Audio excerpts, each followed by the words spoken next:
So again, Chairman Kenny, thank you for the invite.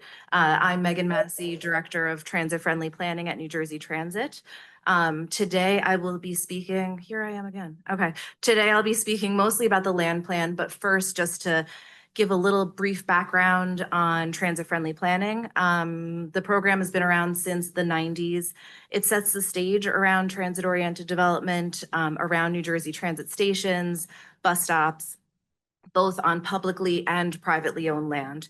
And the real estate team, the TOD team, facilitates development on transit-owned parcels, and has led a track record of development. So the concept of using TOD to generate non-fare box revenue is not new to New Jersey Transit. TOD diversifies our revenue and captures value through our infrastructure. And value capture from development around our facilities is just one of the many good reasons to pursue TOD. That's my little pitch on the benefits of TOD. So New Jersey, clicker would be helpful.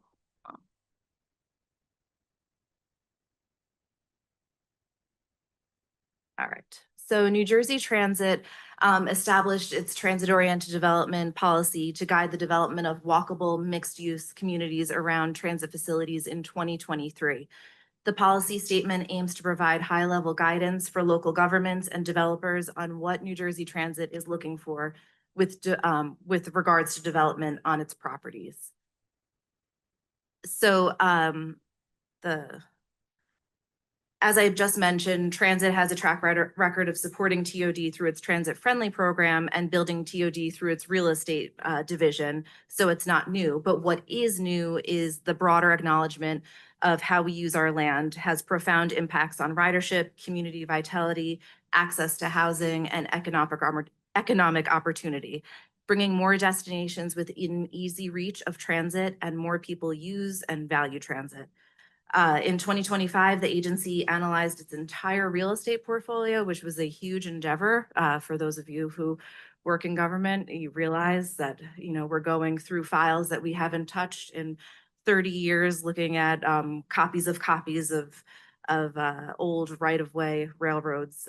So we dove into historic inherited land records for opportunities to better leverage these assets for non-fare box revenues. And we published the findings as the land plan in October 2025.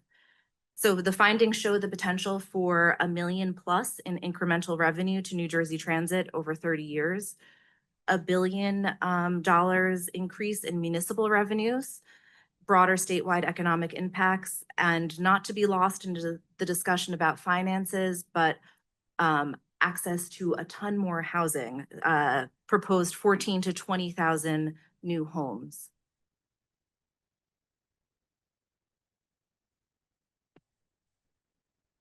So this slide shows our proposed TOD projected revenue. Just looking at our active and completed TOD projects, there will be a little over 3,000 apartments online, 338 affordable, which translates into 60 million in non-fare box revenue over a 30-year period to New Jersey Transit, and 20 million in local tax revenues. And then in the upcoming and prospective initiatives that I'll talk through over the next few slides, it's under 3,000 units, including 555 affordable, which translates to 85 million in non-fare box revenue over 30 years and 450 million in local taxes to municipality over 30 years. Obviously, this is all contingent on market considerations and close coordination with the municipalities. So this past April, we followed up on the land plan publication and hosted our first land plan industry day, at which we showcased these 11 sites on screen. And these are the ones that we plan to offer to market this year and the next year. So 2 were along the Hudson Bergen Light Rail, 5 along the River Line, 2 sites along the Northeast Corridor, 1 along the Atlantic City Line, 1 along the RVL, 1 bus location in Union City, and Copper's Coke, the industrial site in Kearney. So this is the board for Metro Park that we presented at Industry Day. The top shows the pre-development conditions of the commuter surface parking lot and the 2 parking garages. And the concept shows the mixed-use development in the middle with residential, medical office, and ground floor retail. And then the bottom row shows the beginning of the construction. And so I'll dive into a little bit of the details. So these are pictures of present day of the site. So construction commenced July 2024. The project is comprised of Hackensack Meridian's corporate headquarters and their medical offices, residential apartments, retail, and parking.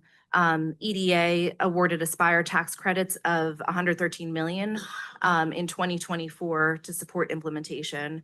Really positive coordination overall among the various stakeholders, the county, Door and Woodbridge, Terminal Construction, which is the general contractor, Woodbridge Township, Amtrak, and the office tenant, HMH, Hackensack Meridian. So to the right, you'll see the right picture is the Hackensack, the corporate headquarters. This will be 242,000 square feet of Class A office. It'll include the medical office space, the corporate office space, and structured parking.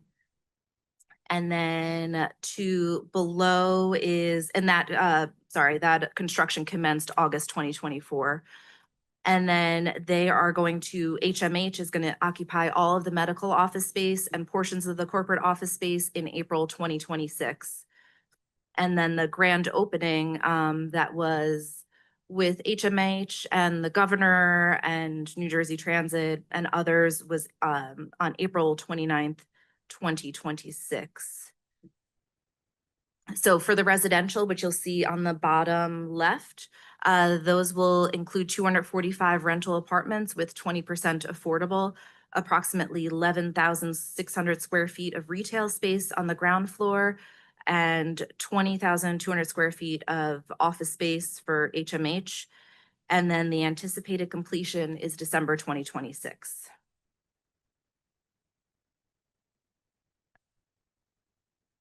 Another site I thought would be of interest to the board, the Hoboken board was presented. This was the board at Industry Day. Again, the top is the pre-development conditions, followed by the concept, and then the construction of Charlie, which is the residential building. So these are present day pictures of the site. So the left is the construction of Charlie, which is supposed to be proposed completion is June 2027. This will be 365,000 of square feet, 27 stories, 386 units with 20% affordable, approximately 1,000 square feet of ground floor retail, and they received $90 million in EDA Aspire tax credits in 2024. The tower crane was removed from the site June 2026. The work also included right-of-way improvements in Hoboken for Hudson Place, as you see there. The first phase is between River Street and Sinatra, which was completed June 2026. And so that will be like a pedestrian plaza. It'll include new paving, striping, bike lanes, and a Woonerf, which is like a really cool, active, non-driving space. So, and in terms of New Jersey Transit public improvements, we have a new bus terminal that was completed December 2025. And then on the right, you'll see the significant rehabbing of the ferry terminal building. They're working on the exterior copper. And then what's really cool is that in July 2027, it's anticipated to be this like accessible commercial exhibition space with outdoor public space and Warrington Plaza. I think it'll be really cool. Those who parked there for like decades will be sad, but I think it'll be better for the greater good. So that is Hoboken. And then just some of our past projects, Somerville, this is a completed project. This used to be 75 acres of municipal brownfields and surface parking lots. It's located along New Jersey Transit's Raritan Valley line. Somerville Station is a mixed-use development that will be built in phases, 374 apartments, 156 townhomes, 2 parking garages, will include 4,000 square feet of retail and 2,600 square feet of a community civic center. So promotes walking, stimulates economic growth, and promotes sustainable development.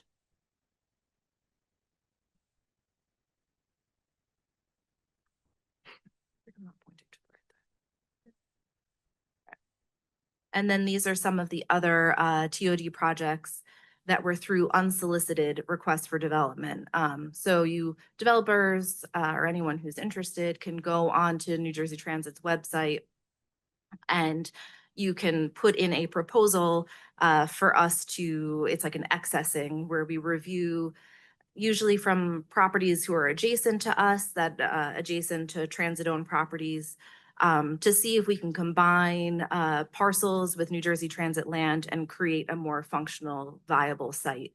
So you'll see on the top, orange is a 410 units. Boundbrook, we built 218 units. Dover, 70 units. Red Bank is proposed 175 on the north site, and Morristown is 89 units.